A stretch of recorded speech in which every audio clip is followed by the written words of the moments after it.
Introduction: How to Read Anyone Instantly. Napoleon Hill, first person. Everything you think you know about reading people is merely the first step of a much taller ladder.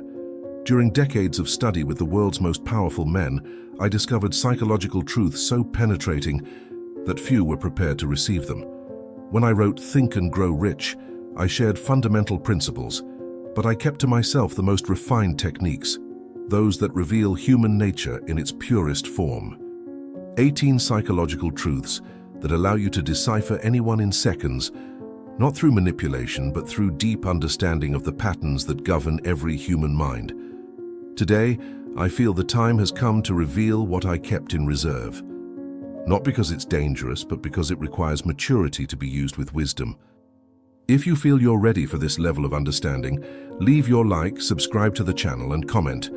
What would you do with knowledge that most people couldn't bear to hear? What if you could walk into any room and instantly understand every person's deepest motivations, their fears, their desires, and their next move? What if the mystery that surrounds human behavior wasn't really a mystery at all, but a language you simply haven't learned to speak yet? You've felt it before, haven't you? That moment when someone says one thing, but every fiber of your being screams that they mean something entirely different. The handshake that feels hollow, the smile that never reaches the eyes, the confident words wrapped in uncertain body language. You sense it, but you can't quite grasp it, like trying to hold water in your cupped hands. This isn't about becoming a mind reader or developing supernatural powers. This is about awakening to a reality that Napoleon Hill discovered decades ago. Human beings are walking encyclopedias of information, broadcasting their inner worlds through 1,000 tiny signals every single day. The question isn't whether people are revealing themselves to you. The question is whether you're fluent enough in their language to understand what they're saying. Think about the last conversation you had that felt off. Maybe it was a business meeting where everyone nodded along, but you sensed resistance beneath the surface. Perhaps it was a friend who claimed everything was fine, yet their entire demeanor suggested otherwise. Or that moment when you met someone new and instantly felt either drawn to them or subtly repelled. Without any logical reason you could pinpoint, your intuition was speaking to you. But intuition without understanding is like having a radio that can pick up signals but can't tune into any clear station. You hear the static, you sense something's there, but you can't make out the words. Napoleon Hill spent his lifetime studying the most successful people in history, and what he discovered was revolutionary. Those who achieve extraordinary results aren't just skilled at their crafts, they're masters at reading the invisible currents that flow between human beings. They see what others miss. They understand what others only sense. They act on information that others ignore. But here's what will shock you. This ability isn't reserved for the gifted few. It's not some mystical talent that you either have or you don't. It's a skill set, as learnable as driving a car or speaking a foreign language. The only difference is that nobody ever taught you the grammar of human psychology. Every day, you're surrounded by people who are silently screaming their truths. The colleague who always agrees in meetings but never follows through. They're telling you something profound about their relationship with authority. The friend who constantly talks about their achievements. They're revealing their deepest insecurity. The stranger who maintains perfect eye contact while shaking your hand. They're communicating something entirely different than the one who looks just slightly past your shoulder. These aren't random behaviors. They're patterns, as predictable as mathematics once you understand the formulas.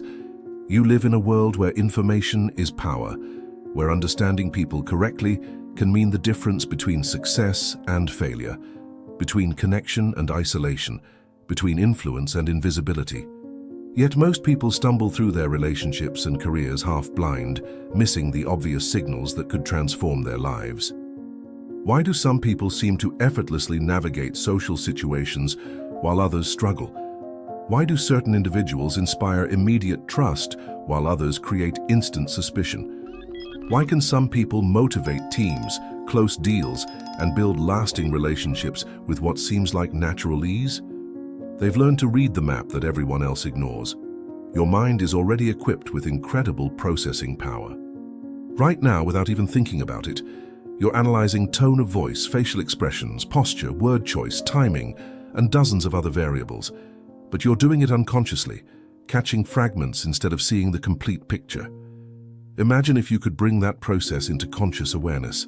Imagine if you could understand not just what people are saying, but why they're saying it, what they really mean, and what they're likely to do next.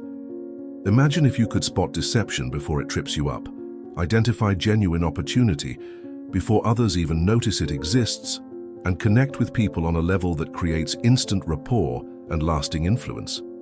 This isn't about manipulation. This isn't about gaining unfair advantage over others. This is about finally understanding the game that everyone is playing, but most people don't even realize exists. Think about the most charismatic people you've ever met.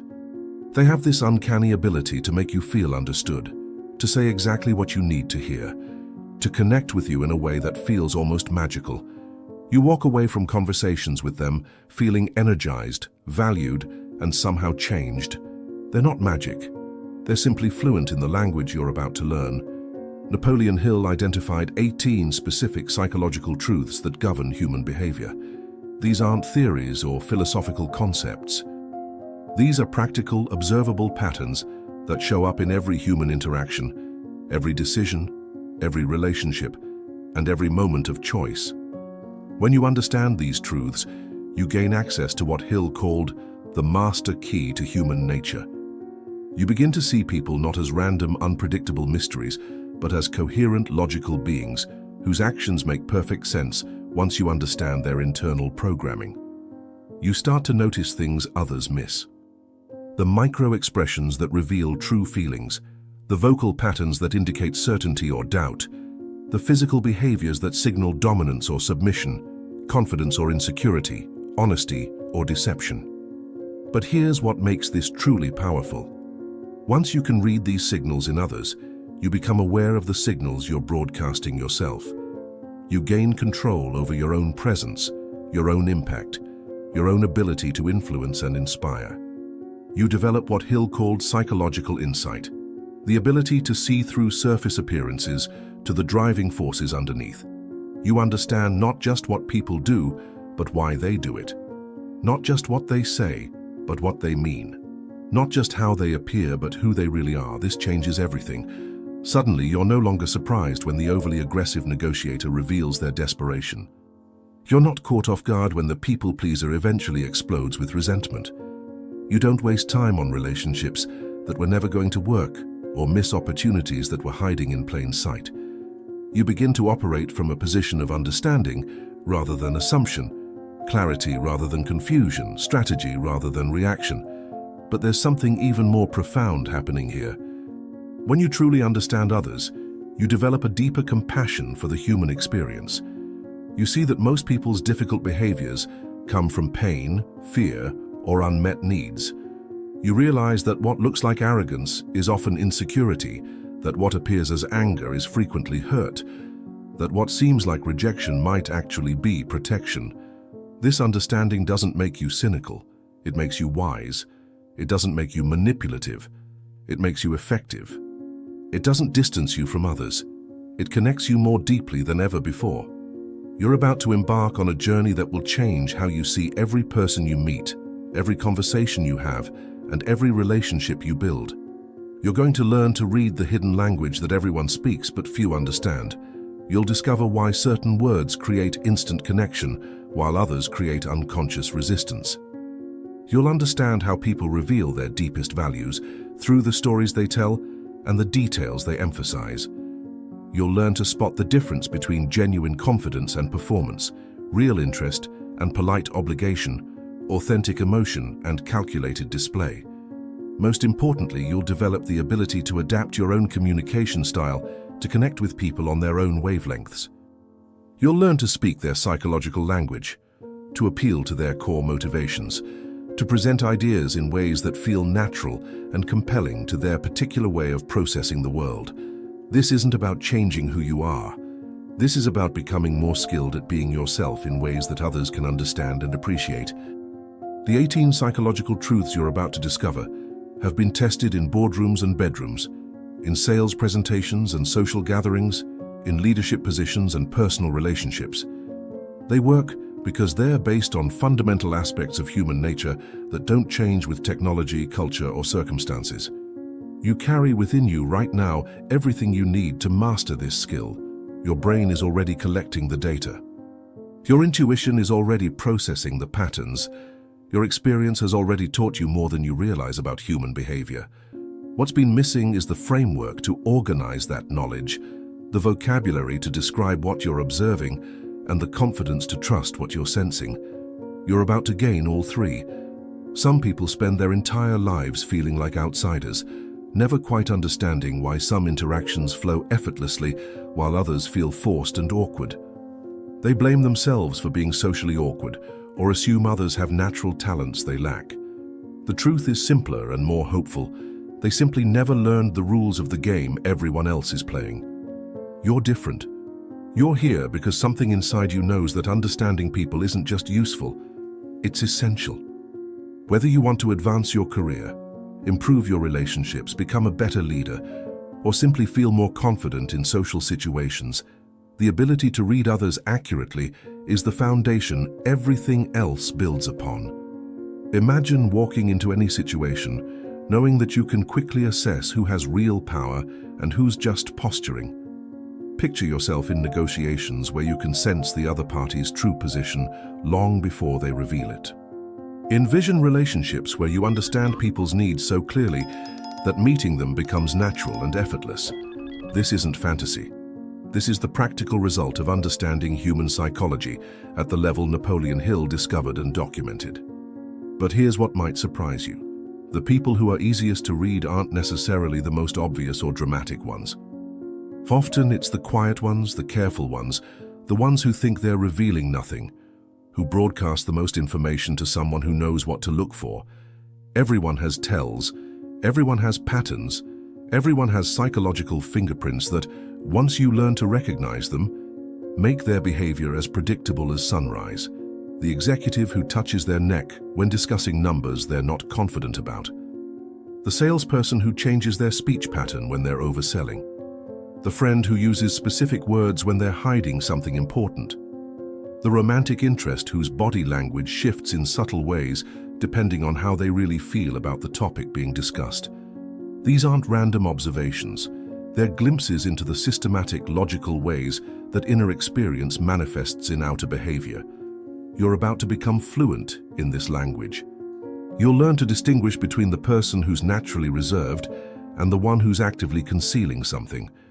You'll recognize the difference between someone who's being respectfully cautious and someone who's being strategically evasive. You'll spot the gap between what people think they're communicating and what they're actually revealing. But perhaps most importantly, you'll understand yourself better than ever before. You'll see your own patterns, recognize your own tells, and gain conscious control over the messages you send. This self-awareness becomes your greatest asset. When you know how others read you, you can choose how to present yourself.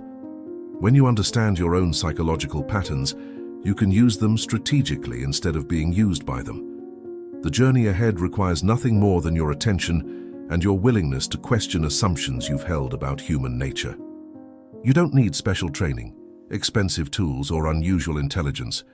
You need only the courage to look more closely at what's already happening around you every day. Napoleon Hill discovered that successful people share one crucial ability. They see opportunities that others miss because they understand people in ways others don't. They recognize potential where others see problems. They identify allies where others see obstacles. They spot deception where others see sincerity, and they recognize authenticity where others see performance. This skill isn't optional in today's world, it's essential. Whether you're leading a team, building a business, navigating relationships, or simply trying to create a life that feels authentic and fulfilling, your success depends on your ability to understand the people around you. The information age has given us unprecedented access to data about everything except the thing that matters most, the inner workings of the human beings we interact with every single day. You're about to change that.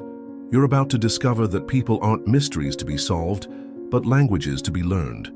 You're going to realize that human behavior isn't random, but systematic.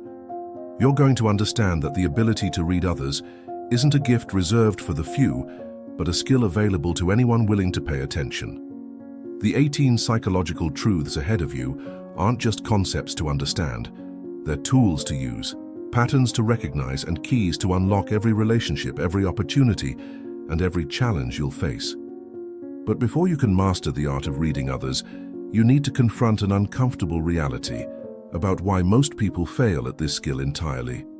You need to understand what keeps the majority trapped in confusion and misunderstanding, while a select few navigate human interactions with remarkable clarity and effectiveness.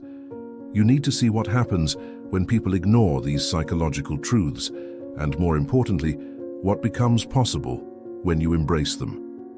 Imagine a world where every conversation revealed more than was spoken, where every meeting provided insights beyond what was discussed, where every interaction deepened your understanding of the human condition itself. Imagine if you could step into any situation knowing that you possessed the tools to understand not just what was happening on the surface, but what was really driving the dynamics underneath. That world isn't imaginary. It's the world you're about to enter. Watch any crowded room and you'll witness the most expensive form of blindness in human history. Millions of people, each broadcasting volumes of information about their intentions, their weaknesses, their desires, and their next moves, yet almost no one is receiving the signal. They're all talking, but nobody's really listening. They're all performing, but nobody's really watching. They're all trying to be understood while completely failing to understand. It's maddening when you realize how much suffering could be prevented, how many opportunities are missed, how many relationships are destroyed, simply because people refuse to learn the language that everyone around them is already speaking. You see it everywhere, don't you? The executive who promotes the wrong person because they mistake confidence for competence, aggression for leadership, agreement for loyalty. The entrepreneur who partners with someone whose handshake felt wrong from day one, but who said all the right words.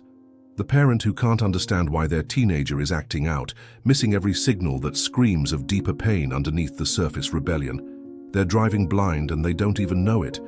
Most people navigate their relationships and careers using nothing more than wishful thinking and surface-level observations. They take people at face value. They assume good intentions based on pleasant words. They make critical decisions based on gut feelings they can't explain, defend, or replicate. And then they wonder why they keep getting blindsided. The tragedy isn't that these skills are difficult to learn. The tragedy is that most people don't even realize they need to learn them. They assume that understanding people is some mysterious art that you either have natural talent for or you don't. They resign themselves to being perpetually surprised by human behavior, as if other people were forces of nature, beyond comprehension or prediction. This resignation costs them everything. Let me tell you about Sarah, a brilliant marketing director who thought she understood people because she was good at creating campaigns that resonated with consumers. She had data, demographics, focus groups, everything she needed to understand her market.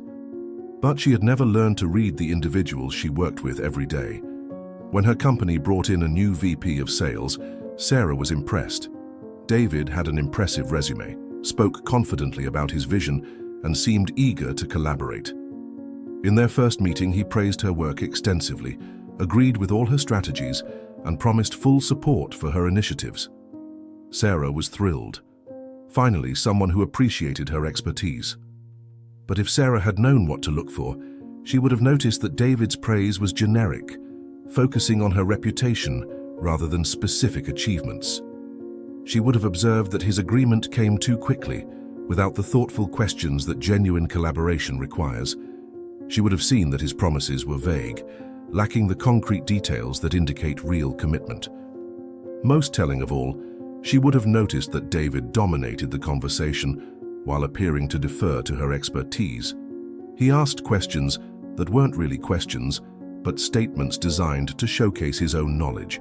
He interrupted her explanations with exactly and absolutely before she finished making her points. These weren't random behaviors. They were clear indicators of someone who saw collaboration as competition, who viewed her success as a threat to his own advancement, and who was already planning to marginalize her influence while appearing supportive. But Sarah saw none of this. She was focused on the surface. The words, the smiles, the apparent enthusiasm. She missed the psychological undercurrents that were broadcasting David's true intentions. Within 6 months, David had systematically undermined every major initiative Sarah had launched. He redirected budgets without consultation, took credit for her ideas in executive meetings, and slowly built a narrative that marketing was out of touch with sales realities. When Sarah tried to address these issues directly, David expressed surprise and concern, assuring her that they were absolutely on the same team, while continuing the exact behaviors that proved otherwise. Sarah's frustration grew, but she couldn't articulate what was happening. She knew something was wrong, but she couldn't point to any specific moment of betrayal. David was too skilled at maintaining plausible deniability, too careful to keep his undermining just subtle enough to be dismissed as misunderstanding or miscommunication. The final blow came when David presented Sarah's year-long strategic plan to the executive team as his own initiative, complete with modifications that ensured its failure.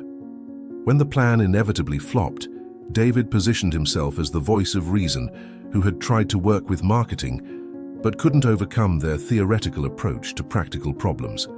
Sarah was reassigned to a lesser role within the company. David was promoted to Senior VP, with marketing now reporting directly to him. The entire trajectory of this relationship was predictable from the first meeting. Every signal was there, every red flag was waving, every warning sign was clearly visible to anyone who knew how to read the psychological undercurrents of human interaction. But Sarah, like most people, was functionally illiterate in the language of human psychology. She could analyze consumer behavior in aggregate, but she couldn't read the individual sitting across from her, planning her professional destruction. This isn't an unusual story. This is the everyday reality for millions of people who think they understand others because they've learned to be polite, professional, and positive. They've mastered the surface game while remaining completely ignorant of the deeper game that actually determines outcomes. They think good intentions are enough. They assume that treating others well means others will treat them well in return. They believe that clear communication prevents misunderstanding, that professional behavior ensures professional treatment, that competence speaks for itself. They're playing checkers while others are playing chess, and they can't figure out why they keep losing. The cost of this blindness is staggering. Careers derailed by partnerships with the wrong people. Businesses destroyed by employees who seemed trustworthy but were actually toxic. Relationships ruined by partners who said all the right things while feeling completely differently. Opportunities missed because the person offering them was dismissed based on irrelevant surface characteristics. Meanwhile, those who understand psychological truth are quietly building empires. They're the ones who spot the diamond in the rough, the quiet person in the corner, whose ideas are brilliant but whose presentation skills are poor. They're the ones who avoid the charming sociopath, whose references are stellar but whose psychological profile screams danger. They're the ones who recognize authentic passion, hiding behind nervous energy, genuine expertise masked by humility, real leadership potential obscured by youth or unconventional backgrounds. They see what others miss because they're looking at the right things. But here's what makes this blindness even more frustrating. The information is always there. People are constantly revealing their true selves through their choices, their reactions, their patterns of behavior. The signals are clear and consistent once you know how to interpret them. The problem isn't that people are good at hiding their true natures.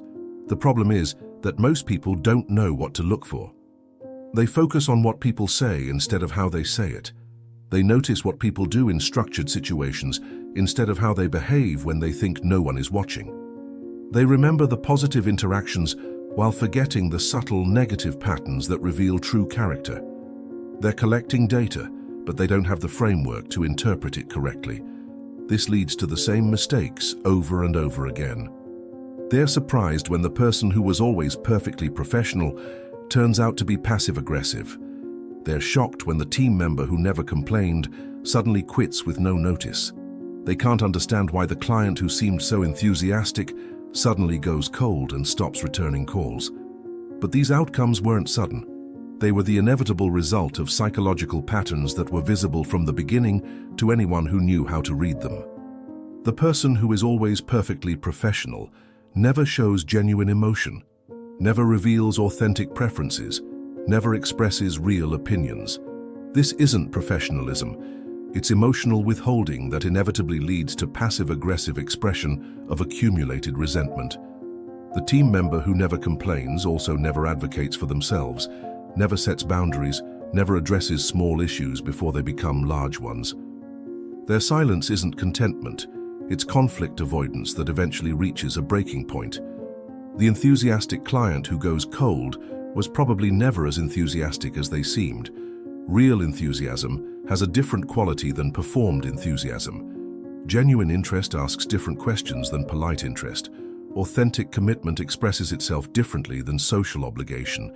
These distinctions are learnable, these patterns are recognizable, these outcomes are predictable. But only if you're willing to look beyond the surface and learn to read the psychological reality underneath. Most people aren't willing to do this work. They prefer to believe that human behavior is fundamentally unpredictable, that people are basically good, that intentions matter more than actions, that surface presentations can be trusted. This isn't optimism, it's willful ignorance, and it's expensive. They pay the price in wasted time, lost opportunities, damaged relationships, and constant surprises that could have been easily avoided. They live in a world where other people's behavior seems random and mysterious, where they're constantly caught off guard by outcomes that were entirely predictable. But there's another group of people who live differently. They're the ones who seem to have an uncanny ability to choose the right partners, hire the right employees, avoid the wrong opportunities, and navigate complex social situations with apparent ease. They're not lucky. They're not naturally gifted. They're simply literate in the language that everyone else is ignoring. They understand that actions reveal intentions more accurately than words. They know that patterns of behavior predict future behavior more reliably than promises of change. They recognize that how people treat others when they think it doesn't matter reveals more about character than how they behave when they know they're being evaluated. They've learned to trust their observations over their hopes, their analysis over their assumptions, their understanding of psychological truth over their desire for things to be different than they are. This doesn't make them cynical. It makes them effective. They're not pessimistic about human nature. They're realistic about human psychology. They don't assume the worst about people. They simply observe accurately and plan accordingly. The difference in outcomes is dramatic. While others are dealing with the consequences of poor judgment about people, they're building successful relationships, choosing reliable partners, and creating results that seem almost effortless. They're not more intelligent, more talented, or more fortunate. They simply have a more accurate understanding of the human beings they interact with every day. You've probably met people like this. They're the ones who seem to intuitively know who to trust and who to avoid. They can walk into a room full of strangers and quickly identify the key players, the potential allies, and the people to be cautious around. They have an almost supernatural ability to predict how others will behave in various situations. But there's nothing supernatural about it. They've simply learned to read the signs that everyone else is missing. They notice micro-expressions that reveal true feelings. They observe body language that contradicts verbal messages. They pay attention to vocal patterns that indicate certainty or uncertainty, truth or deception, confidence or bluffing. They understand that people reveal their priorities through what they spend time on, their values through what they get angry about, their insecurities through what they brag about, and their true loyalties through who they defend when those people aren't present. They've learned that timing reveals as much as content, that when people say things is often more important than what they say. They recognize that the questions people ask expose their assumptions, that the stories people tell reveal their self-concept, and that the details people remember indicate their real interests. Most importantly, they understand that everyone has patterns, everyone has psychological tendencies that show up consistently across different situations, relationships, and challenges. Once you identify these patterns, human behavior becomes remarkably predictable. This isn't about judging people or manipulating them. This is about understanding them accurately enough to interact with them effectively. When you understand someone's psychological patterns, you can communicate with them in ways they find natural and compelling. You can present ideas in formats they're likely to appreciate. You can avoid approaches that trigger their defensive mechanisms and instead appeal to their core motivations. This creates better outcomes for everyone involved. But most people never develop this understanding because they're not even aware it's possible.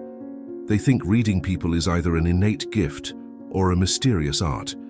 They don't realize it's a learnable skill set based on observable, repeatable patterns of human psychology. They remain trapped in confusion, constantly surprised by behavior that follows predictable patterns, repeatedly making the same mistakes because they never learned to see the warning signs. They wonder why some people seem to effortlessly build successful relationships while they struggle with misunderstandings and disappointments. They can't figure out why others appear to have such good judgment about people while they keep getting blindsided by betrayals and letdowns. The answer isn't talent or luck. The answer is education. Those who succeed at reading people have learned what to look for. They've developed frameworks for interpreting behavior. They've trained themselves to notice details that others overlook and to recognize patterns that others miss. They've also learned to trust their observations over their wishes. They don't see people as they hope they are or as they claim to be, but as they actually demonstrate themselves to be through consistent patterns of behavior. This requires emotional maturity and intellectual honesty.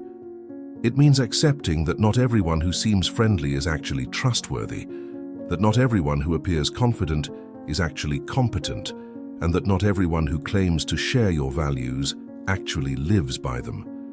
It means learning to distinguish between what people project and what they actually embody, between what they promise and what they deliver, between what they say about themselves and what their behavior reveals about their true character.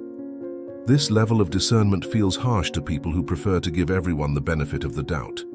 But it's not harsh, it's practical, and it's not pessimistic, it's protective. When you can read people accurately, you can invest your time, energy, and trust more wisely. You can build relationships with people who are genuinely aligned with your values instead of those who simply know how to say the right words. You can identify opportunities that are real instead of chasing promises that will never materialize. You can stop being surprised by predictable behavior and start being prepared for probable outcomes. But this level of psychological literacy requires something most people aren't willing to develop: the discipline to observe more carefully than you assume, to analyze more thoroughly than you hope, and to act on what you understand rather than what you wish were true. It requires acknowledging that surface presentations are often incomplete or misleading, that first impressions can be deliberately crafted to create false perceptions, and that the most important information about people often comes from what they don't say rather than what they do. It means accepting that everyone, including yourself, has unconscious patterns, hidden motivations, and psychological tendencies that influence behavior in ways that aren't always obvious or rational. This isn't cynicism, it's realism. And it's the foundation of every successful relationship, every effective leadership position, and every strategic advantage in human interaction. The question isn't whether you're capable of developing this level of understanding. The question is whether you're willing to do the work required to see people clearly instead of simply hopefully. And if you decide to make that commitment, what becomes possible when you finally learn to read the language that everyone is speaking, but almost no one understands? Napoleon Hill spent over 20 years interviewing the most successful people of his era, and what he discovered revolutionized our understanding of human psychology. But his insights weren't born in isolation. They built upon a foundation of psychological truth that stretches back through centuries of human observation, from the ancient Stoics to modern behavioral science. Carl Jung understood that every person wears a mask, what he called the persona, that represents how they want to be seen by the world. But beneath this mask lies the true self, with its authentic motivations, fears, and desires. The key to reading people lies in understanding the relationship between the mask and the reality underneath. Epictetus taught that we cannot control what others do, but we can control how we interpret and respond to their actions. This principle becomes transformative when you realize that accurate interpretation requires systematic observation rather than wishful thinking. If random reactions to other people's behavior lead to confusion and conflict, then structured analysis of psychological patterns leads to clarity and influence. Viktor Frankl, who survived the concentration camps and founded logotherapy, discovered that every human action is driven by the search for meaning. When you understand what gives someone's life meaning, what they value most deeply, you can predict their behavior with remarkable accuracy. Their choices, their reactions, their loyalties and their betrayals all flow from this central organizing principle. This isn't theory. This is the mathematical foundation of human behavior. James Clear revealed that all lasting change comes from understanding systems rather than relying on motivation. The same principle applies to reading people. If you depend on gut feelings and surface impressions, you'll get inconsistent results. But if you build a systematic approach to psychological observation, you'll develop reliable insights that compound over time.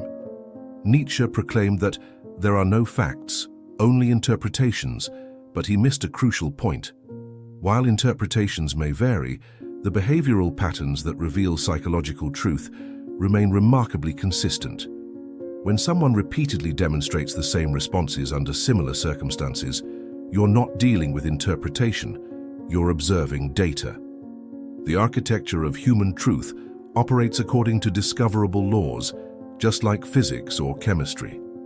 Once you understand these laws, human behavior becomes as predictable as any natural phenomenon. Think of it like this: every person is a river, and you can learn to read the currents. The surface might look calm while dangerous undertows run beneath, or it might appear turbulent while the deeper waters flow steady and strong. The untrained observer sees only the surface conditions and gets swept away by unexpected forces. The skilled reader understands the entire system and can navigate accordingly. The first law of psychological truth is that internal states always manifest in external behaviors. This isn't optional or occasional, it's universal. Fear shows up in micro-expressions, posture, and vocal patterns, even when someone tries to appear confident. Anger leaks through word choices and timing, even when someone maintains a pleasant tone. Deception creates measurable changes in eye contact, gesture frequency, and story consistency, even when someone believes they're being convincing. You cannot think one thing and consistently communicate another. Your psychology creates your behavior, and your behavior reveals your psychology to anyone who knows how to read the signs. The second law is that everyone operates from a consistent internal logic, even when that logic isn't immediately apparent.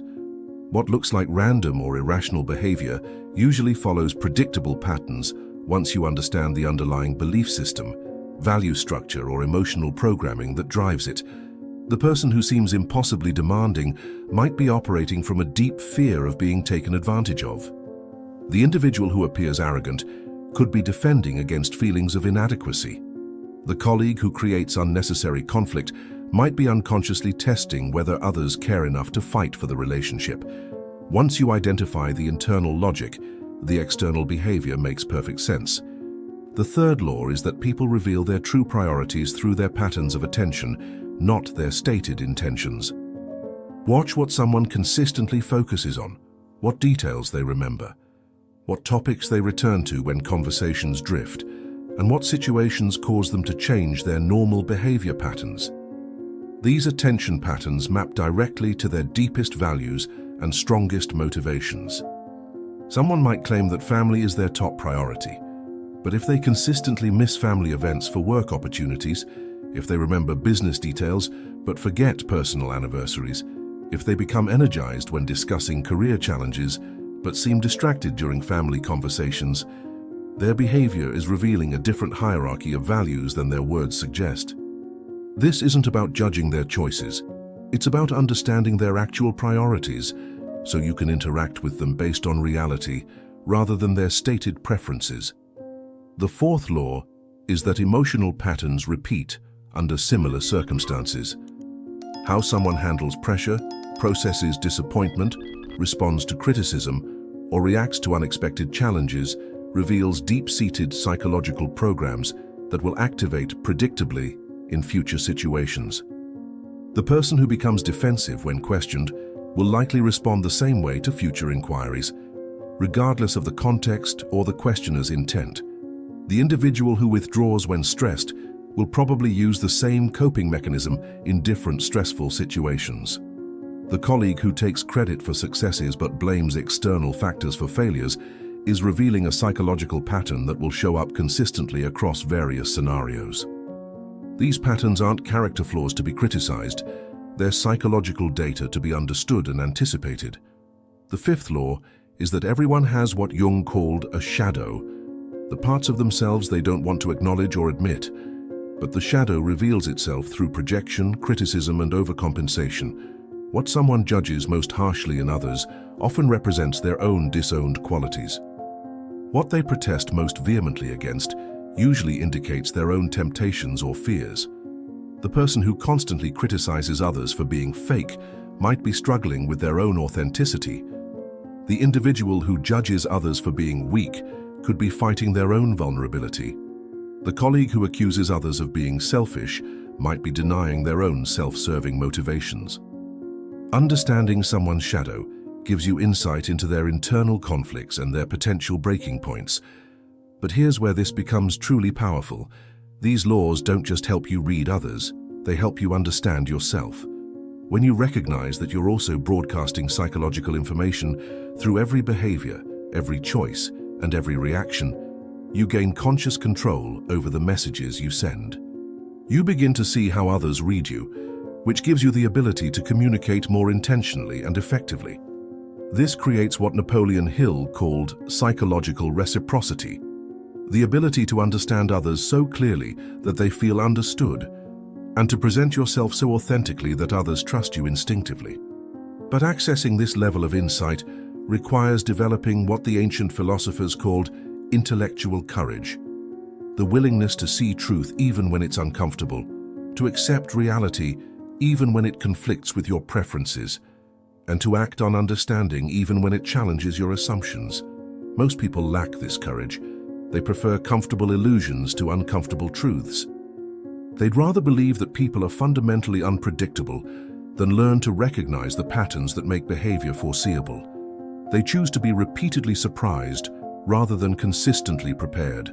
This is why they remain at the mercy of forces they don't understand, while those with psychological insight shape outcomes proactively.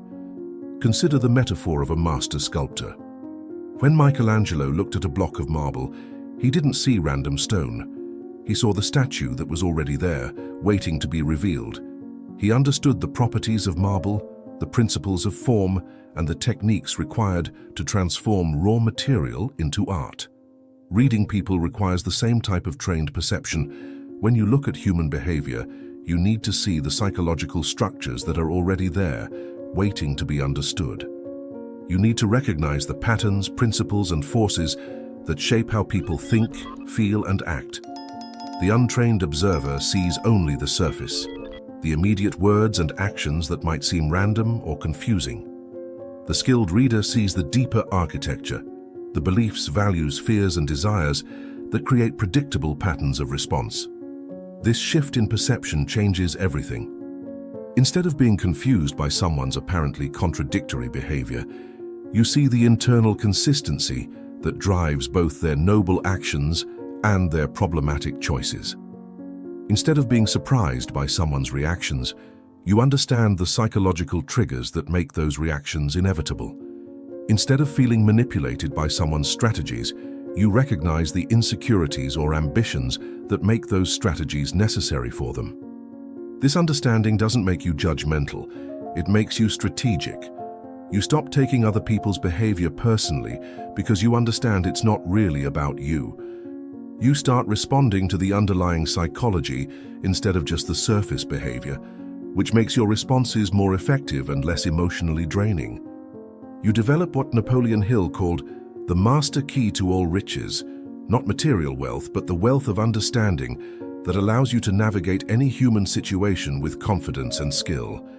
But this mastery requires something most people are unwilling to develop: The discipline to observe systematically rather than react emotionally, to analyze patterns rather than focus on isolated incidents, and to trust what you see rather than what you hope. Think of it like learning to read the weather. A farmer doesn't just look at whether it's currently sunny or cloudy. They observe wind patterns, atmospheric pressure, temperature trends, and seasonal cycles. They understand that current conditions are just one data point in a larger system that follows predictable patterns over time. Reading people requires the same systematic approach. You don't just notice whether someone is currently pleasant or difficult.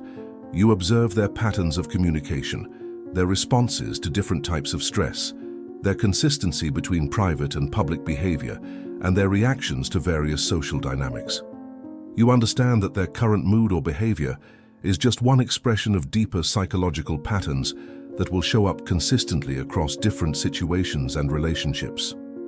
This level of analysis feels overwhelming to people who prefer to take others at face value, but it becomes natural once you realize that your brain is already collecting this information. You're just not organizing it systematically or interpreting it accurately. Every conversation gives you data about someone's communication preferences, thinking patterns, and emotional tendencies. Every interaction reveals information about their social skills, stress responses, and relationship dynamics. Every decision they make exposes their priorities, risk tolerance, and decision-making process. The information is already there. The question is whether you have the framework to interpret it correctly. Napoleon Hill's 18 psychological truths provide exactly this framework.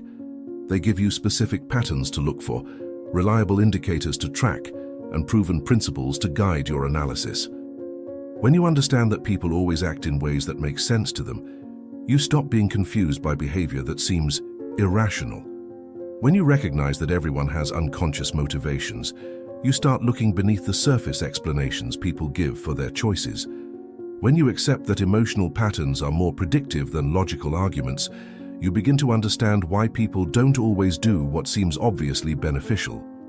This creates what Hill called sympathetic understanding, the ability to see situations from other people's psychological perspectives, even when those perspectives are very different from your own. But sympathy without boundaries becomes manipulation without effectiveness. Understanding people doesn't mean accepting all behavior or enabling all choices. It means responding to psychological reality instead of reacting to surface presentations. When you understand that someone's aggression comes from insecurity, you don't have to tolerate the aggression, but you can address the insecurity in ways that reduce the aggressive behavior. When you recognize that someone's people-pleasing covers deep resentment, you don't have to pretend the resentment doesn't exist, but you can create conditions where they feel safe to express preferences directly. When you see that someone's perfectionism masks fear of criticism, you don't have to enable the perfectionism, but you can provide feedback in ways that feel supportive rather than threatening. This is the difference between reading people to manipulate them and reading people to understand them. Manipulation tries to exploit psychological patterns for selfish gain. Understanding seeks to work with psychological patterns for mutual benefit. The manipulator sees someone's insecurity as a weakness to exploit. The reader sees it as information that explains behavior and suggests more effective approaches to communication and collaboration. The manipulator uses someone's fears to control their choices. The reader recognizes the fears as barriers to be addressed rather than exploited. The manipulator hides their own psychological patterns while trying to exploit others. The reader develops self-awareness about their own patterns while seeking to understand others with the same clarity. This distinction matters because it determines not just how you treat others, but what kind of person you become through the process of developing psychological insight. If you use these skills to gain unfair advantage over others, you'll become cynical, isolated, and eventually ineffective as people learn to distrust your motives. If you use them to create better understanding and more effective collaboration, you'll become increasingly valuable, respected, and influential as people experience the benefits of being truly understood. The choice is yours, but the consequences are inevitable. Psychological truth, like all truth, ultimately serves those who respect it and destroys those who try to abuse it. This is why Napoleon Hill emphasized that psychological insight must be combined with what he called applied faith, the conviction that understanding others serves a higher purpose than personal gain. When you can read people accurately, you have the power to help them succeed, to avoid unnecessary conflicts, to build stronger relationships, and to create outcomes that benefit everyone involved. This power comes with responsibility, but it also comes with rewards that extend far beyond immediate personal advantage. You become someone others trust because they sense that you understand them without judging them, that you see their potential without ignoring their limitations, and that you're willing to work with their psychology rather than against it. This creates what Hill called a pleasing personality, not the false pleasantness of people-pleasing, but the genuine attractiveness that comes from truly understanding and appreciating the complexity of human nature. But before you can develop this level of authentic influence, you need to master the practical techniques that turn psychological insight into daily habits. You need specific methods for observing behavior, interpreting patterns, and applying your understanding in real-world situations. If understanding psychological principles without practical application leads to interesting theories with no real impact, then combining psychological insight with systematic daily practices leads to transformative results that compound over time. Stop waiting for perfect conditions to begin developing this skill. Stop believing you need years of study before you can start reading people more accurately. The path to psychological mastery begins with simple, specific practices you can implement today in every interaction you have. These aren't complex techniques requiring special training. These are systematic approaches to noticing what's already happening around you every single day. The difference between someone who reads people well and someone who doesn't isn't talent. It's consistent application of proven methods. Practice the 3-layer observation method. Train yourself to observe every interaction on 3 distinct levels simultaneously: words, emotions, and intentions.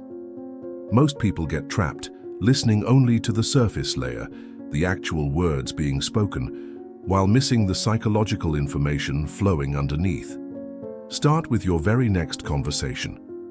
As someone speaks, divide your attention intentionally.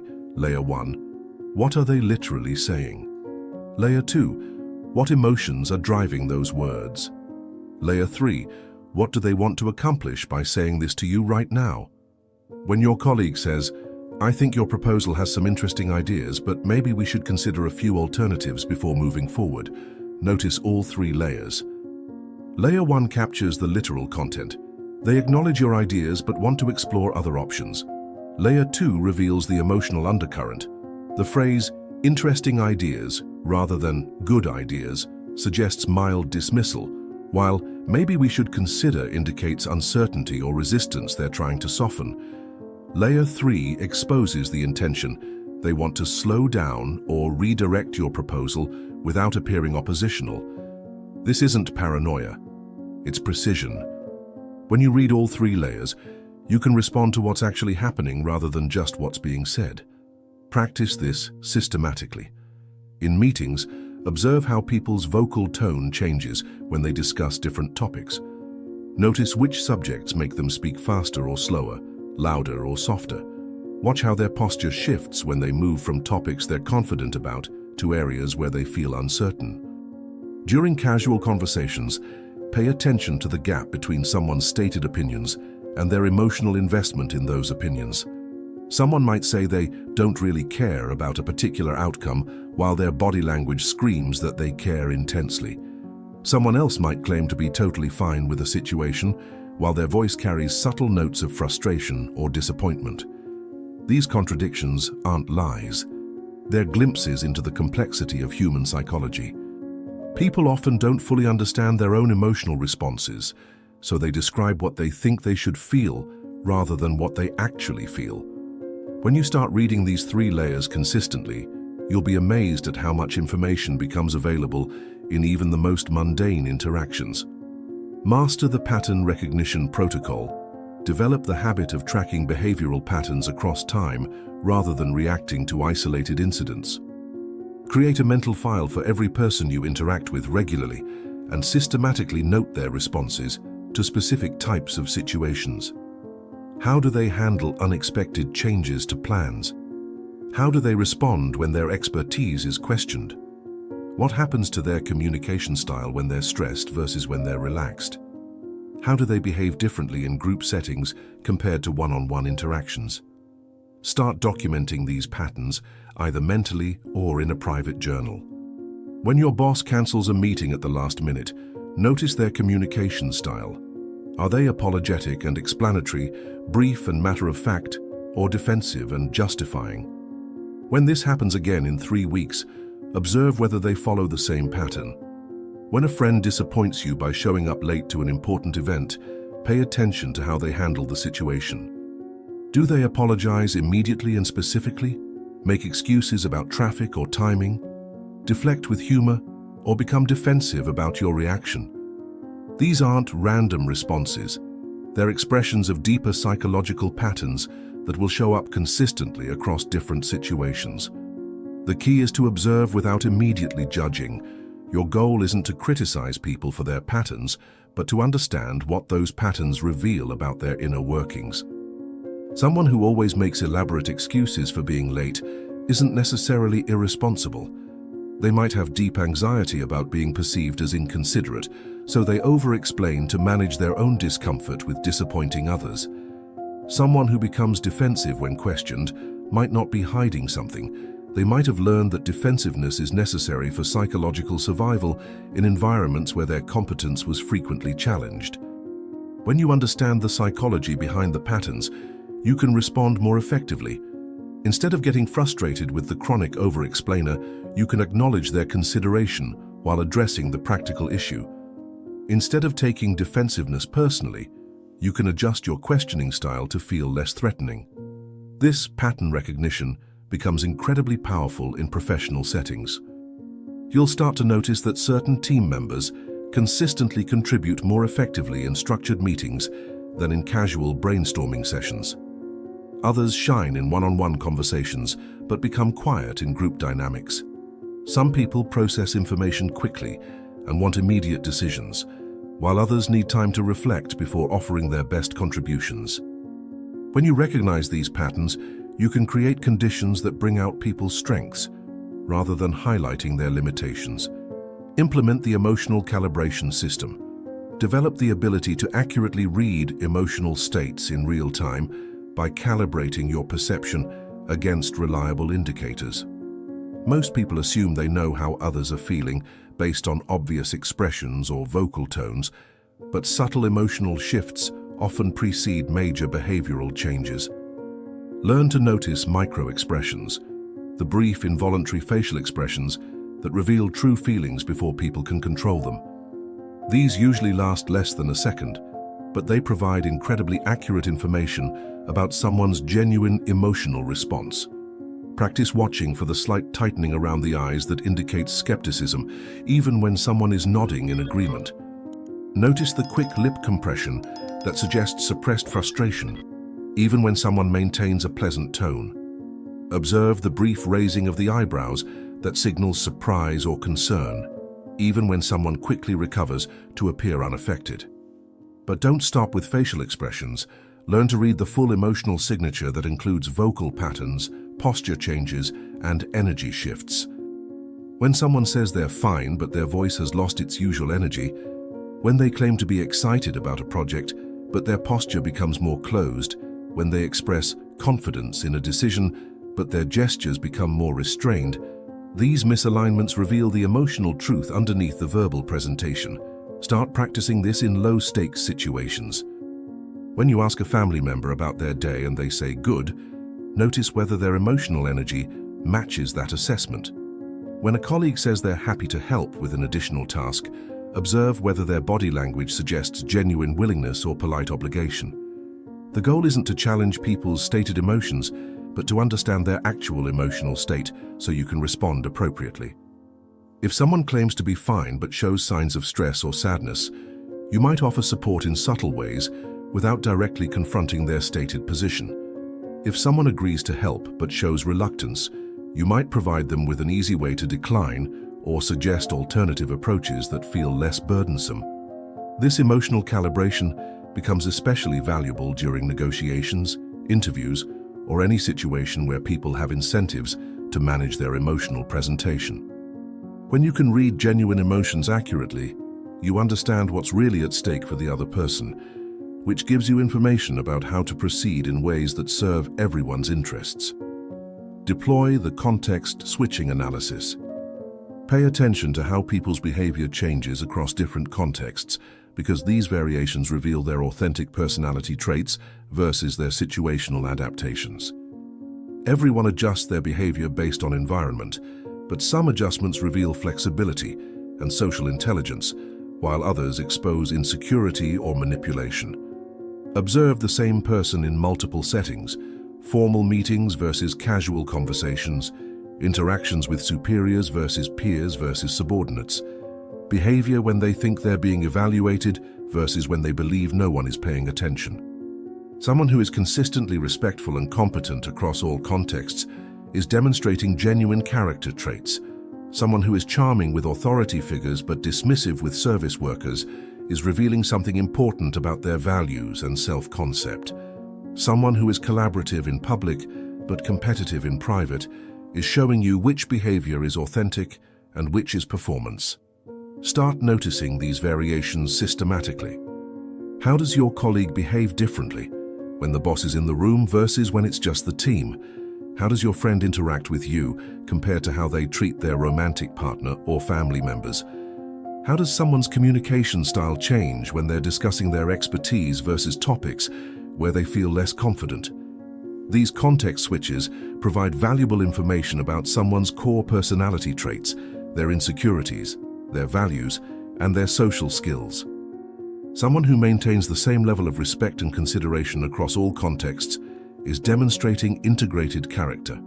Someone whose behavior shifts dramatically based on who's present is revealing their relationship with power, status, and social hierarchy. Pay special attention to how people behave when they think no one important is watching. How do they treat the receptionist when they're arriving for an important meeting? How do they interact with service staff at restaurants? How do they respond to interruptions from people they consider less significant? These unguarded moments often reveal more authentic information than carefully managed professional interactions. But also notice positive context switches that reveal adaptability and emotional intelligence.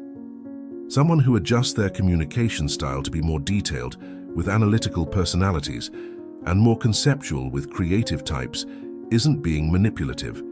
They're demonstrating social skill and consideration for others' processing preferences.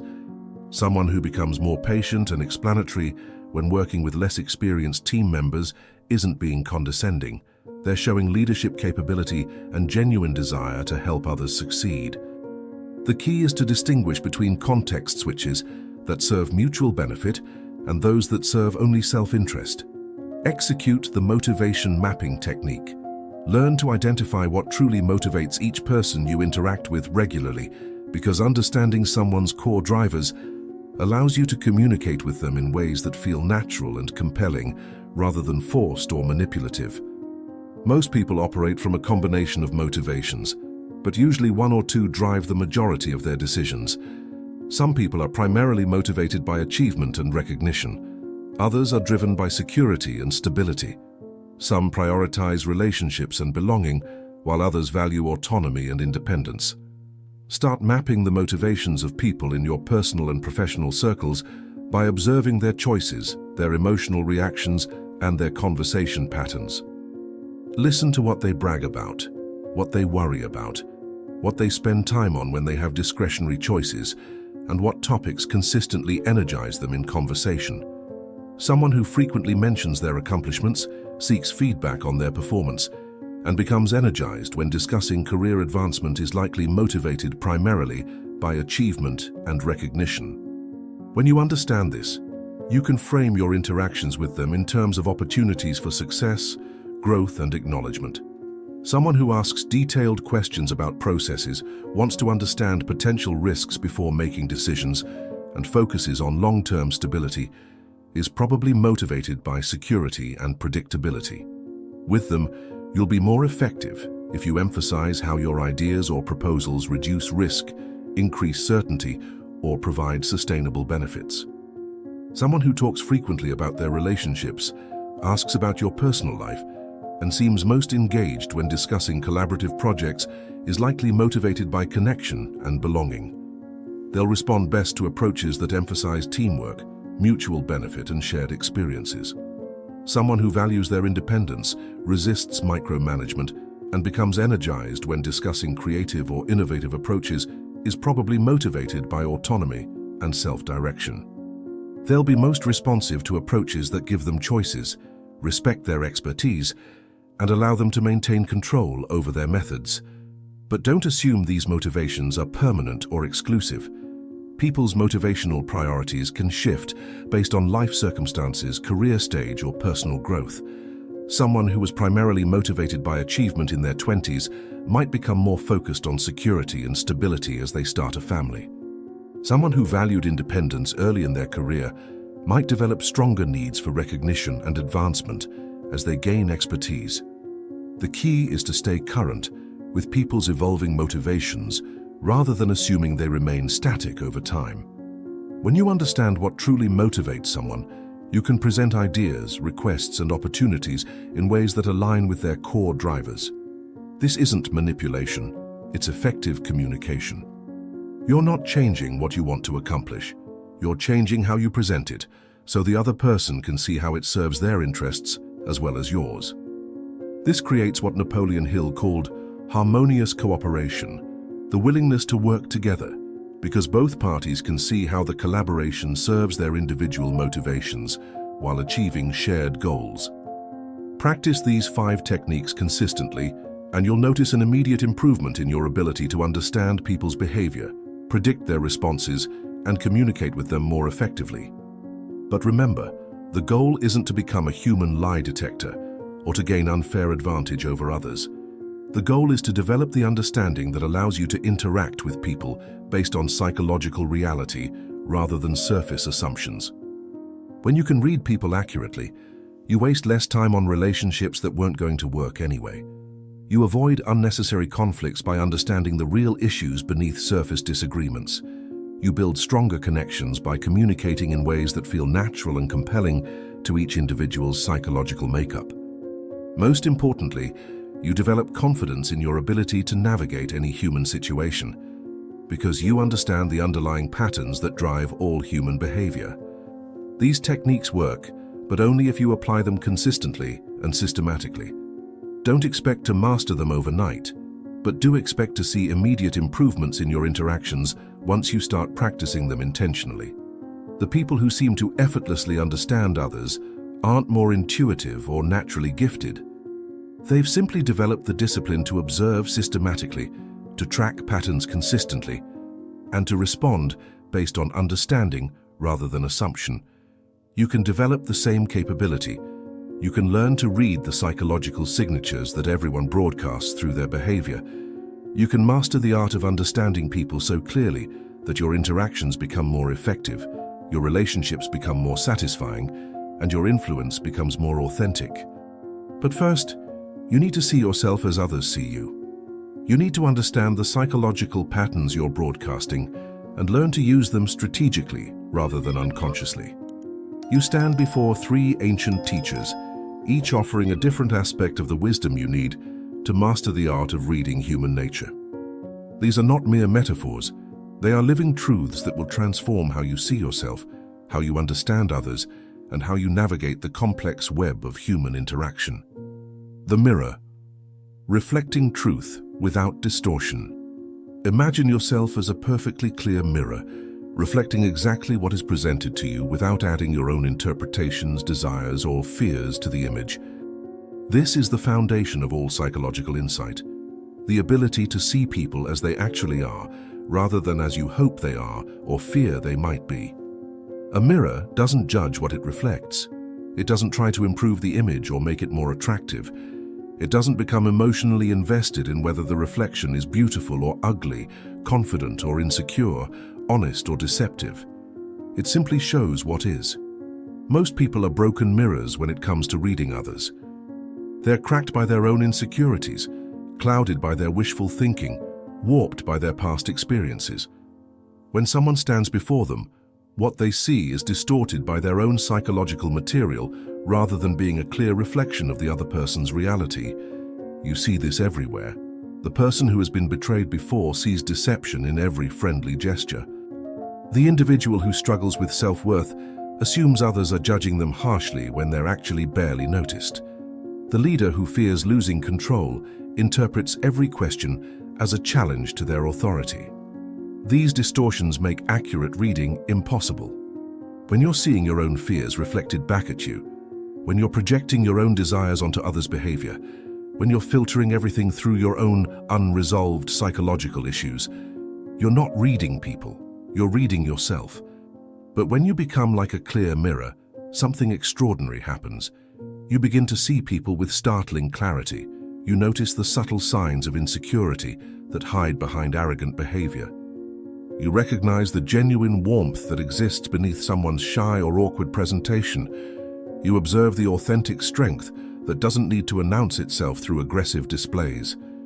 This clarity isn't cold or detached, it's compassionate in the deepest sense.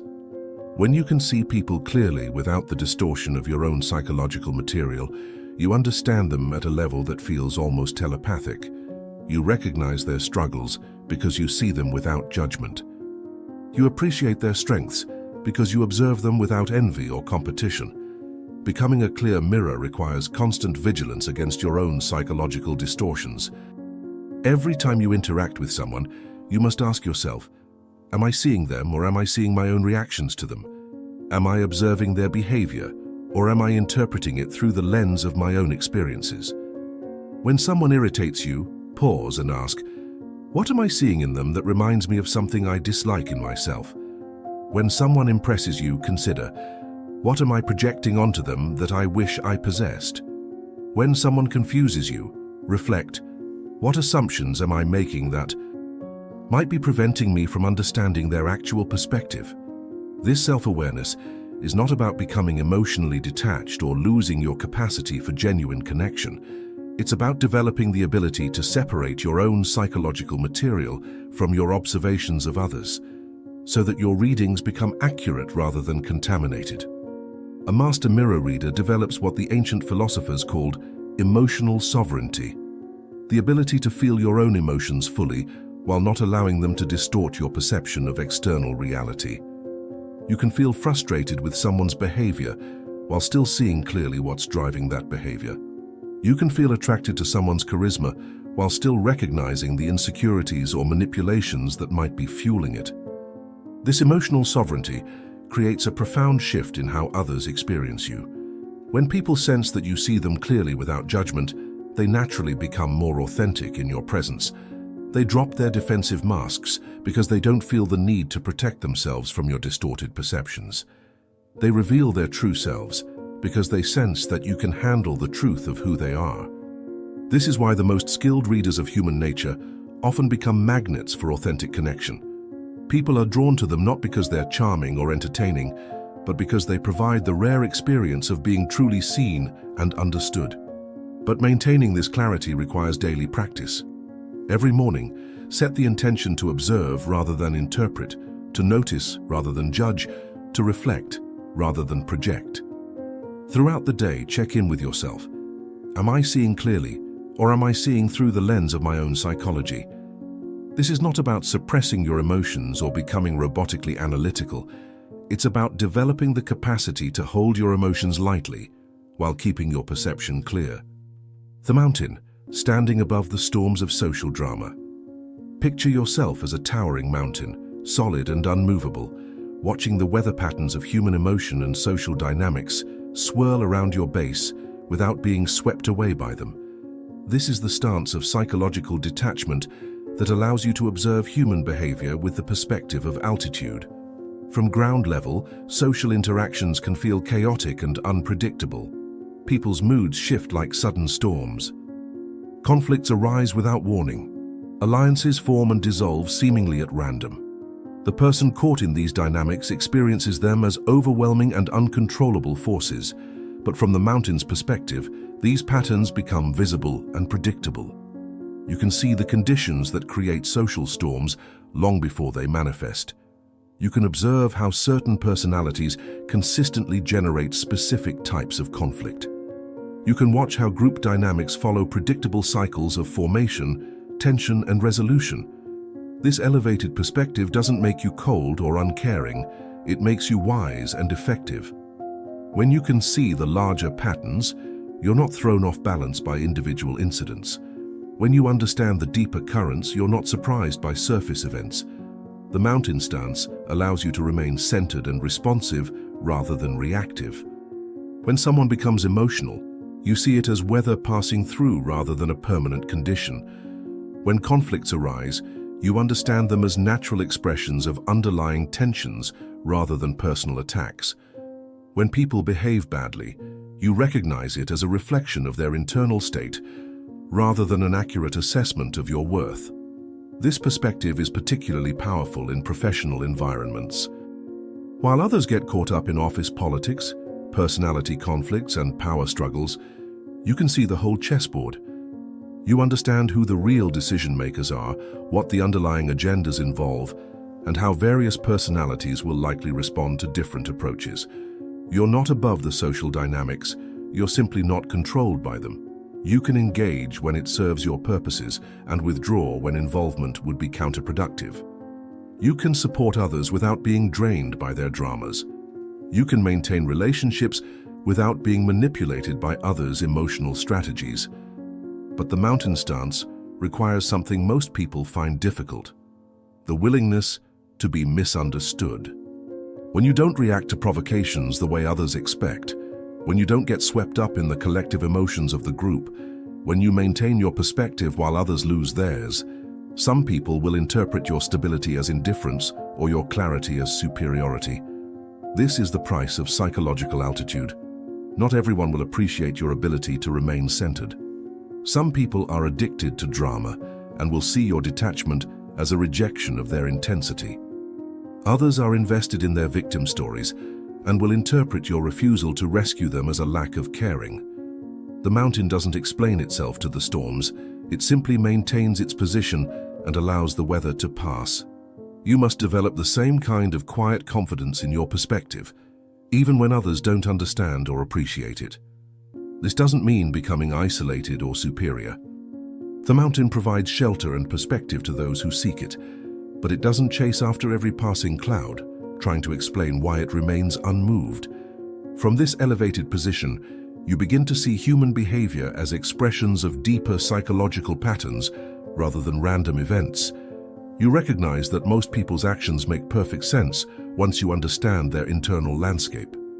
You see that what appears to be malice is often fear, what looks like strength is sometimes weakness, and what seems like confidence may actually be compensation. This understanding creates a profound compassion that's based on clarity rather than sympathy. You care about people's well-being without being controlled by their emotions.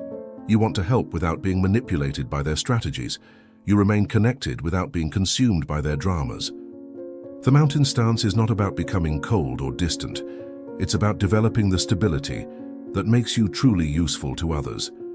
When you're not thrown off balance by every emotional storm, you become a reliable presence that others can count on. When you can see patterns clearly, you can offer insights that help others understand their own situations better. But this stance must be earned through experience and tested through challenges. You can't simply decide to be like a mountain. You must build that stability through countless interactions where you choose perspective over reactivity, understanding over judgment, clarity over confusion. The Master Archer, drawing back to move forward. See yourself as a master archer, understanding that the power to hit any target comes not from the force of pushing forward, but from the wisdom of drawing back. In the art of reading people, your greatest strength lies not in your ability to penetrate their defenses, but in your capacity to create space for their truth to reveal itself. The novice archer focuses entirely on the target, straining forward, trying to force the arrow to its destination through sheer will and effort. The master archer knows that accuracy comes from the stillness within movement, the patience within action, the backward motion that creates forward momentum. When you try to read people by pushing into their psychology, by asking direct questions about their motivations, by confronting their inconsistencies, you create resistance. Like an archer who rushes the shot, you miss the target entirely. People sense your agenda and automatically defend against it. But when you draw back, when you create space, ask indirect questions, allow silence to work for you and let people reveal themselves in their own time and way, you discover that they will tell you everything you need to know, not because you've cleverly extracted it from them, but because they feel safe enough to share it naturally. The Master Archer's draw creates potential energy that transforms into kinetic force at the moment of release. Your psychological draw, your ability to step back and create space for others, builds the same kind of potential. The more skillfully you can withdraw your own agenda and simply be present with curiosity and patience, the more powerfully people will reveal their authentic selves. This requires a fundamental shift in how you approach human interaction. Instead of trying to figure people out through direct analysis, you learn to create conditions where they figure themselves out in your presence. Instead of pushing for information, you pull back and allow information to emerge naturally. Watch how this works in practice. When someone is struggling with a decision, the amateur reader bombards them with questions. What are you thinking? What are the options? What's really bothering you about this? The Master Archer simply says, "This seems important to you," and then waits in supportive silence. In that silence, in that space, the person begins to reveal not just the surface details of their dilemma, but the deeper values, fears, and desires that are driving their struggle. They don't feel interrogated, they feel understood. They don't feel analyzed, they feel supported. The same principle applies to reading someone's character. The amateur tries to test people, to catch them in inconsistencies, to prove their theories about someone's personality. The Master Archer simply pays attention over time, noting patterns without judgment, allowing people to demonstrate who they are through their choices and reactions. This approach requires something most people find challenging: the discipline to delay gratification. The amateur wants to understand people immediately, to solve the puzzle of their personality right away. The Master Archer knows that the most accurate readings come from patient observation across multiple contexts and situations. You must learn to resist the urge to jump to conclusions, to fill in gaps with assumptions, to force premature clarity. Like drawing back the bowstring, this restraint builds power that makes your eventual insights far more accurate and useful. The Master Archer also understands timing. There's a moment in every interaction when someone is ready to reveal something significant about themselves. If you rush this moment, you miss it entirely. If you're not paying attention, it passes unnoticed. But if you've developed the sensitivity to recognize these moments and the skill to respond to them appropriately, you gain access to levels of understanding that feel almost magical to observers. This timing can't be forced or manufactured. It emerges from genuine presence, authentic curiosity, and the willingness to let people's truth unfold at its own pace rather than yours. But perhaps most importantly, the Master Archer knows that the target is not the person you're reading. The target is your own understanding. You're not trying to hit them with your insights or prove your analytical skills.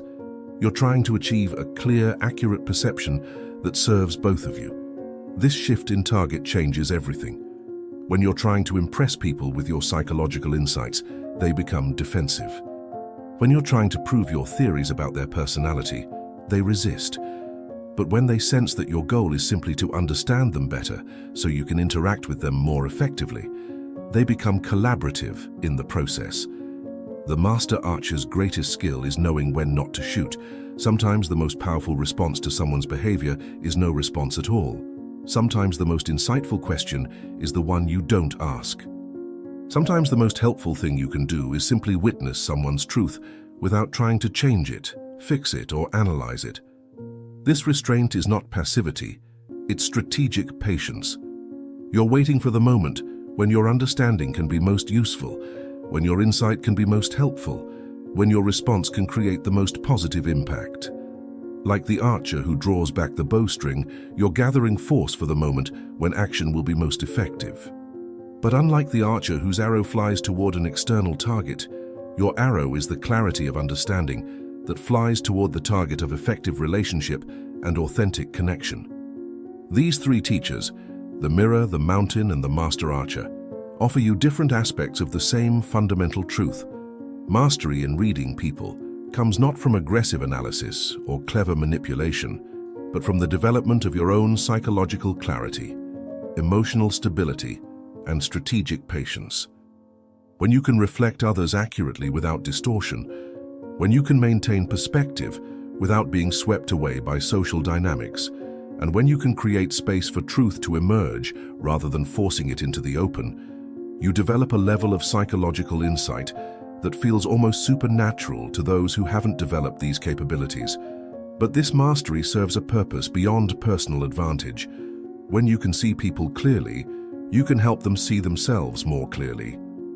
When you can remain stable in emotional storms, you can provide stability for others. When you can create space for truth, you can help others access their own wisdom and make better decisions. This is the true power of psychological insight. Not the ability to manipulate or control others, but the capacity to understand them so deeply that you can serve their highest good while achieving your own legitimate objectives. But before you can fully embody these archetypal qualities, you must learn to master the most powerful tool in human psychology, the strategic use of silence and space. In the space between words lies the greatest power in human communication. In the pause between reactions dwells the wisdom that separates masters from amateurs. In the silence that follows a profound question resides the truth that most people miss because they're too uncomfortable with emptiness to let it teach them.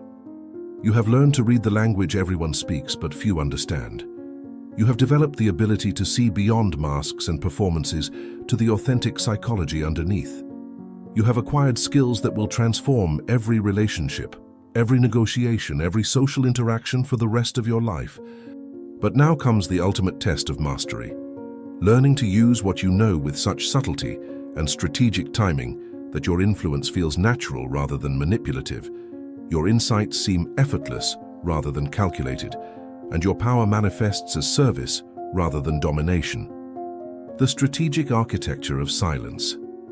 Master the profound truth that Napoleon Hill discovered through decades of studying successful people. Those who achieve the greatest influence are often those who speak the least and listen the most.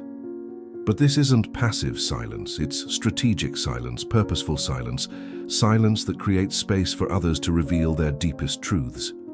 When someone tells you something important, resist the immediate urge to respond, analyze, or offer solutions. Instead, allow silence to expand the moment. In that silence, they will often continue speaking, and what they say next will be more authentic, more revealing, more psychologically significant than their initial statement. Most people are so uncomfortable with silence that they will fill it with increasingly honest revelations. The person who starts by saying they're fine with a decision might, in the space of strategic silence, reveal their actual concerns, their hidden reservations, their true feelings about the situation. This isn't manipulation. It's creating space for truth. You're not extracting information through clever techniques. You're providing a rare gift in human interaction, the experience of being truly heard without being immediately judged, advised, or redirected. Practice this systematically. When someone finishes speaking, count to 3 before responding. Notice how often they continue talking, filling that brief silence with additional information that is more significant than their original statement. When someone asks for your opinion, pause before answering.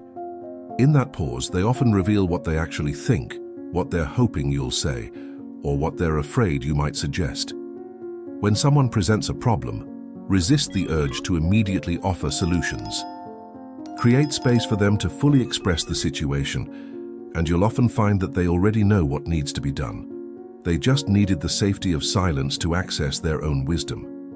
But silence is more than a technique for gathering information. It's a demonstration of psychological strength that others recognize and respect instinctively. In a world where everyone is rushing to speak, to prove themselves, to fill every moment with words, The person who can be comfortable with silence commands attention and respect. Silence communicates confidence because it shows you don't need to fill space with words to feel important. It demonstrates security because it proves you're not threatened by other people's thoughts and feelings. It reveals wisdom because it indicates you understand that listening is often more valuable than speaking. Learn to use silence strategically in different contexts. In negotiations, silence after making an offer forces the other party to respond first, often revealing their true position or willingness to compromise. In conflicts, silence after someone expresses anger allows their emotion to dissipate naturally rather than escalating through defensive responses. In leadership situations, silence after asking a difficult question demonstrates that you expect thoughtful answers rather than quick deflections. In personal relationships, silence after someone shares something vulnerable shows that you're taking their trust seriously, rather than rushing to reciprocate or minimize their experience. But perhaps most powerfully, learn to use internal silence, the ability to pause between stimulus and response, to create space between what happens to you and how you react. This internal silence is where psychological mastery lives. When someone criticizes you, instead of immediately defending yourself, create internal silence to consider whether their feedback contains useful information. When someone tries to provoke you, use that pause to choose a response that serves your interests, rather than merely expressing your emotions. When someone disappoints you, allow silence to help you distinguish between their actions and your interpretations of those actions. When someone impresses you, let silence prevent you from immediately elevating them beyond realistic assessment. This internal silence creates what the Stoics called the space of freedom, the gap between external events and your responses, where your actual power resides. In this space, you can choose responses based on wisdom rather than reaction, strategy rather than emotion, understanding rather than assumption. The liberation of detached engagement. Embrace the paradox that the less you need specific outcomes from your interactions with people, the more likely you are to achieve favorable outcomes. When you can read people accurately without being emotionally invested in what you discover, when you can understand their psychology without needing to change it, when you can influence them without requiring their compliance, you develop a form of power that is both subtle and irresistible. This doesn't mean becoming indifferent or uncaring. It means caring about people's well-being without being attached to their choices, wanting the best for them without needing to control what the best looks like, being helpful without requiring gratitude or reciprocation. This detached engagement allows you to see people more clearly because you're not filtering their behavior through your needs and expectations. When you don't need someone to be different than they are, you can see who they actually are. When you're not invested in a particular outcome, you can recognize opportunities and possibilities that attachment would blind you to. Practice this by releasing your grip on how people should respond to your efforts. When you offer help, give it freely without expecting specific forms of appreciation. When you share insights, do so without needing others to act on your advice. When you invest in relationships, do so without demanding particular returns on your investment. This doesn't mean having no preferences or accepting poor treatment. It means distinguishing between what you can control, your actions, your responses, your choices, and what you cannot control, other people's reactions, decisions, and behavior patterns. When you focus your energy on what you can control while releasing attachment to what you cannot, you develop a psychological freedom that others find magnetic. People are drawn to those who offer understanding without conditions, support without strings attached, and relationship without manipulation. But this detachment must be earned through experience, not assumed through philosophy. You develop it by repeatedly choosing to act on principle rather than immediate emotional gratification, by consistently responding to people's psychology rather than just their behavior, by maintaining your values even when others don't reciprocate. Each time you choose understanding over judgment, patience over pressure, wisdom over reactivity, you strengthen your capacity for detached engagement. Each time you remain centered when others lose their equilibrium, you deepen your ability to influence through presence rather than persuasion. This detachment becomes particularly powerful when dealing with difficult people or challenging situations. Instead of taking their behavior personally, you see it as information about their internal state. Instead of matching their energy, you maintain your own psychological equilibrium. Instead of trying to change them, you focus on responding in ways that serve your long-term interests. The result is that you become increasingly effective in situations where others become increasingly reactive. You develop the ability to de-escalate conflicts by refusing to participate in the emotional intensity. You can redirect conversations by maintaining focus on what's actually important, rather than getting sidetracked by surface drama. Most importantly, you model a different way of being that others find both mysterious and attractive. In a world full of people who are controlled by their emotions, driven by their needs and limited by their attachments, someone who demonstrates psychological freedom stands out as obviously different and unconsciously compelling. The daily discipline of psychological mastery. Understand that reading people accurately is not a skill you develop once and then possess forever. It requires daily practice, constant refinement, and ongoing vigilance against your own psychological blind spots and emotional distortions. Begin each day with a brief practice of psychological preparation. Before engaging with others, take a few minutes to center yourself, to clear your internal space of yesterday's emotional residue, and to set an intention to observe clearly rather than react automatically. This might involve a few minutes of meditation to quiet your mental chatter, a brief gratitude practice to remind yourself of what you appreciate about the people in your life, or simply a conscious decision to approach the day with curiosity rather than judgment. Throughout the day, practice what the ancient philosophers called the examination of conscience, regular check-ins with yourself about your psychological state and the quality of your observations. Are you seeing people clearly, or are you projecting your own issues onto them? Are you responding to what's actually happening, or reacting to what you fear might happen? When you catch yourself making assumptions about someone's motivations, pause and look for evidence that supports or contradicts your interpretation. When you find yourself emotionally triggered by someone's behavior, step back and ask what that trigger reveals about your own psychology rather than theirs.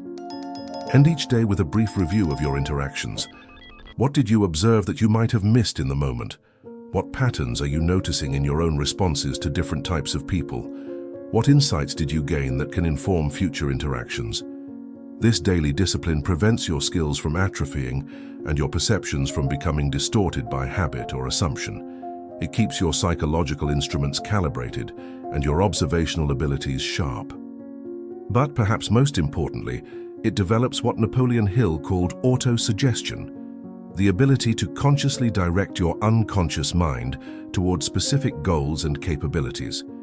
When you consistently focus your attention on reading people accurately, your unconscious mind begins to notice patterns and connections that your conscious mind might miss. You start to develop what feels like intuition, but is actually the result of systematic training. Your brain becomes increasingly sophisticated at processing the subtle cues that reveal psychological truth. You begin to sense things about people that you can't immediately explain, but that prove accurate over time. This intuitive ability emerges from disciplined practice, not from mystical talent. The more consistently you apply the techniques you've learned, the more automatic and effortless they become. Create specific practices that reinforce your psychological development. Keep a private journal where you record your observations about people's patterns and your insights about their psychology. Review your entries periodically to identify themes and improve your accuracy.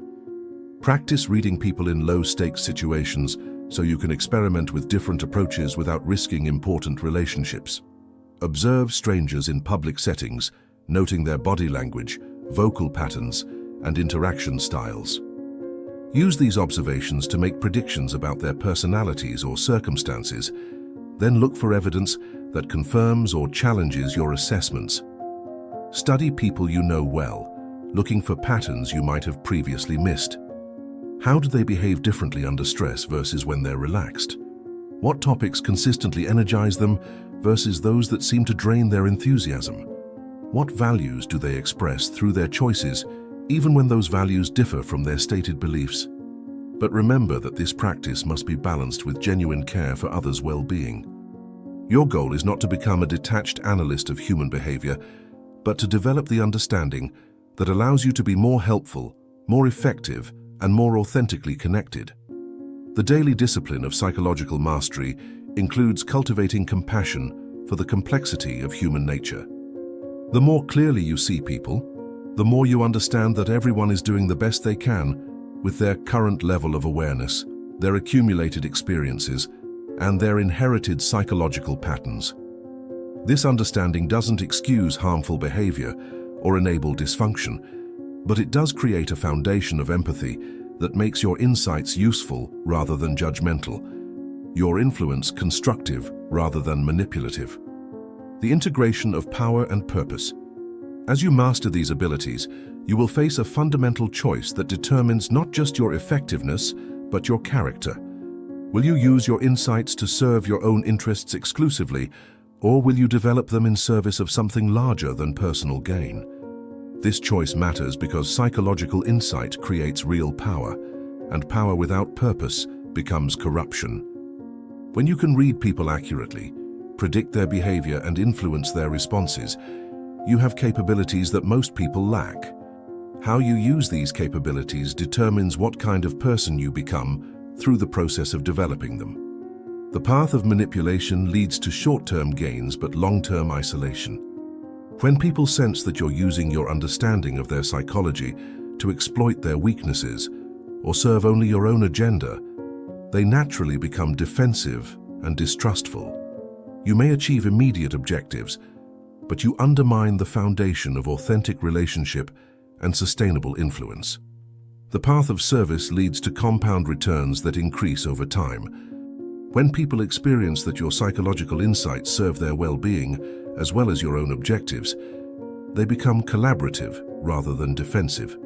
They trust your understanding because they see evidence that you use it constructively. Choose to develop your abilities in service of mutual benefit, shared success, and authentic connection.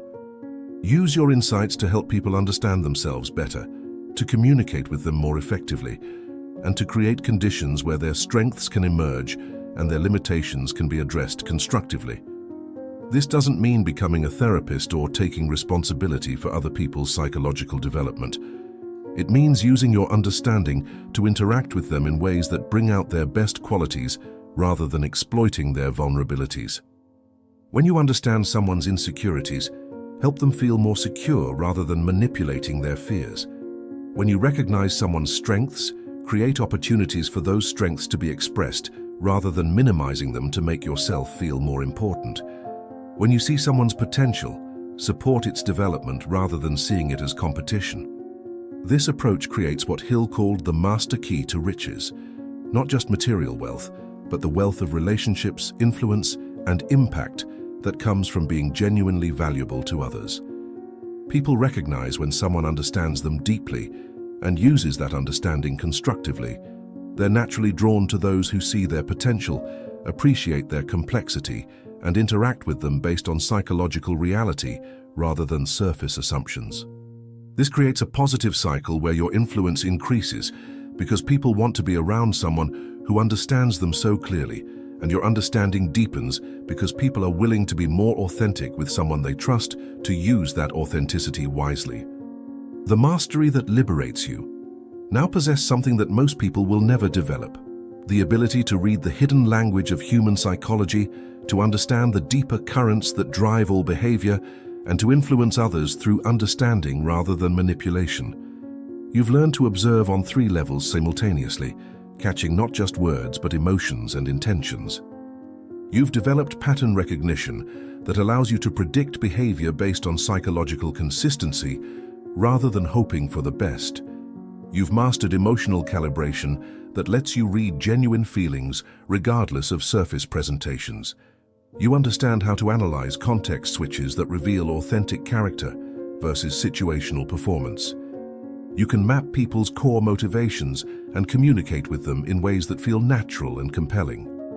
You've discovered the power of strategic silence and the freedom of detached engagement.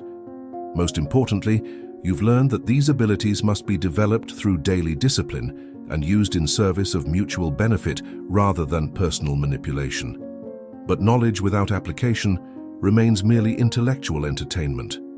Skills without practice atrophy into theoretical concepts. Understanding without implementation changes nothing. The techniques you've learned work, but only if you work them. The insights you've gained will transform your relationships, but only if you apply them consistently. The power you've accessed will serve you, but only if you use it wisely. Start today. In your very next interaction, practice observing on 3 levels. Notice not just what people say, but how they say it and why they're saying it to you right now. Look for the emotional truth beneath the verbal presentation. Begin tracking patterns in people you interact with regularly. How do they handle stress? How do they respond to change? What consistently energizes them versus what drains their enthusiasm? What topics make them defensive versus what subjects help them open up? Use strategic silence to create space for deeper truths to emerge. Practice detached engagement by caring about outcomes without being attached to specific results. Apply your insights in service of mutual benefit rather than personal advantage. Develop a daily discipline that keeps your perceptual abilities sharp and your psychological instruments calibrated. Create practices that reinforce your growth and prevent your skills from becoming stagnant or distorted. Most importantly, remember that this mastery serves a purpose beyond personal success. When you can read people accurately, you can help them understand themselves better. When you can influence through understanding, you can create positive change in every relationship you touch. When you can see people's potential clearly, you can help them access capabilities they didn't know they possessed. This is the ultimate goal of psychological mastery, not to gain advantage over others, but to develop the understanding that allows you to serve their highest good while achieving your own legitimate objectives. When you master the art of reading people instantly, when you understand the 18 psychological truths that govern all human behavior, when you can navigate any social situation with confidence and skill, you develop an unshakable foundation for success in every area of life. You become immune to manipulation because you can see it coming. You avoid toxic relationships because you can recognize the warning signs early. You identify genuine opportunities because you can distinguish between authentic potential and attractive facades. You build stronger teams because you understand how different personalities can complement each other. You negotiate more effectively because you can read the other party's real position beneath their stated demands. You lead with greater impact because you can communicate with each person in ways that resonate with their individual psychology. You create deeper relationships because people feel understood by you in ways they rarely experience with others. You develop authentic influence because your power comes from understanding rather than manipulation. You achieve sustainable success because your methods create mutual benefit rather than zero-sum competition. But perhaps most importantly, you gain the confidence that comes from understanding. You're no longer confused by people's behavior because you can see the psychological patterns that make it predictable. You're not thrown off balance by social dynamics because you understand the forces that create them. You operate from a position of clarity rather than confusion, strategy rather than reaction, wisdom rather than assumption.